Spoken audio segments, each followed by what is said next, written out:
मित्रों, आज राहगिरी का कार्यक्रम जो पिछले कुछ वर्षों कोविड के कारण से हरियाणा में प्राय बंद सा हो गया था, लेकिन उसको पुनः गुरुग्राम के इस सेक्टर 79 से शुरू किया है।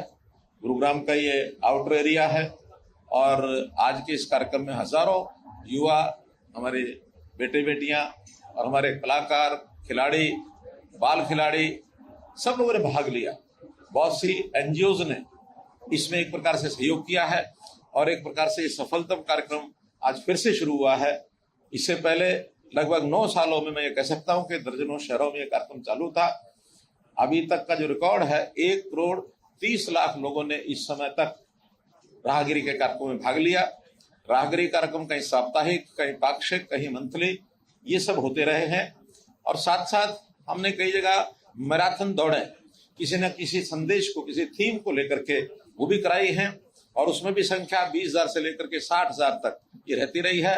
मुझे ध्यान है कि सिरसा की जो मैराथन सबसे बड़ी ऐतिहासिक 60,000 संख्या की थी। महिलाओं की एक पिंकाथन पानीपत में हुई थी, लगभग 40,000 उसकी संख्या थी। जनता में एक जागरण इस नाते से, युवाओं में एक उत्साह इस नाते से और एक मैसेज ये भी इसमें दिया जाता है, एक ऐसा दिशा युवकों को ठीक मिले समाज के काम की, सेवा के काम की, देश के प्रदेश के उत्थान की, ये सारी चीजें इसमें आगे बढ़ती हैं। आज ही हमने एक और नया कार्यक्रम लॉन्च किया है और उसका नाम रखा है हरियाणा उदय। हरियाणा उदय अगले वर्ष में जहां जहां जो हमारी चीजें पिछले 8 वर्ष की उपलब्धियां हैं उनको सबको भी जनता को बताएंगे और जो 1 साल के अंदर हम किस प्रकार से हरियाणा के लोगों में कैसे उत्साहपूर्वक एक उत्सव रूप में हम आगे कैसे समाज में बढ़ सकते हैं, तो इस प्रकार का कार्यक्रमों का आयोजन किया जाएगा। आज के इस अवसर पर मैं गुड़गांव वासियों को बहुत बहुत बधाई और बहुत बहुत शुभकामना देता हूँ। बहुत बहुत धन्यवाद। आज केवल राहगिरी। अच्छा, ठीक है। गुरुग्राम से संबंध में वो ठीक बात आपने कही। खिड़की दौला के संबंध में मैंने अभी स्टेटमेंट भी दी है। कल ही मेरी उनसे बात हुई है तो उन्होंने कहा कि बहुत जल्दी इस खिड़की दौला को हम समाप्त करेंगे। अब इसका नया स्थान पंचगांव होगा या द्वारका एक्सप्रेसवे पर होगा या एक और भी प्रोसेस पर काम करना शुरू कर दिया है कि किसी भी स्थान पर ना हो करके उस रोड स्ट्रेच के ऊपर सैटेलाइट से, फोटोग्राफी से और टोल का सिस्टम शुरू किया जाए, ताकि मुख्य समस्या लोगों की है वहां भीड़ लगना। कोई टोल टैक्स पैसा देने की समस्या ज्यादा लोगों की नहीं है, लेकिन वहां लंबे समय तक खड़े होना, आधा घंटा, कई बार तो 2-2 घंटे लग जाते हैं।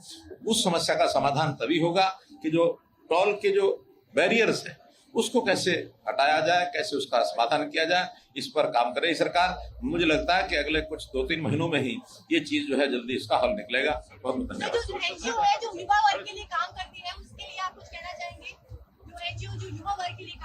युवा वर्ग जो है, एनजीओज हैं, ये इस प्रकार के अभियानों में जितना आगे बढ़ के रुचि लेके काम करते हैं, मैं उनकी सराहना करता हूं।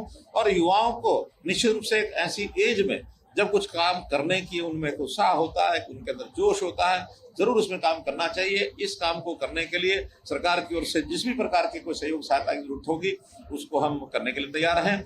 एक चीज और आज बतानी है मुझे कि हमने ये सप्ताह सड़क सुरक्षा सप्ताह इस नाते से भी लॉन्च किया है कि 1 सप्ताह तक सड़क के नियम लोगों को बताया जाए और एडमिनिस्ट्रेशन की ओर से भी जो ब्लैक स्पॉट्स हैं, ऐसे जहां दुर्घटनाएं अधिक होती हैं, इन स्थानों पर भी, चाहे कहीं फ्लाईओवर बनाने की बात है, रोड के ऊपर जेब्रा क्रॉसिंग की ये विषय आएंगे, रेड लाइट्स के विषय हैं, ट्रैफिक पुलिस के अपने कुछ काम हैं, ट्रैफिक के जो नियम हैं उनको विजिबल करना, ये दिखाना, ये सब चीजें जो है इस 1 सप्ताह में करने के लिए हमने आह्वान किया।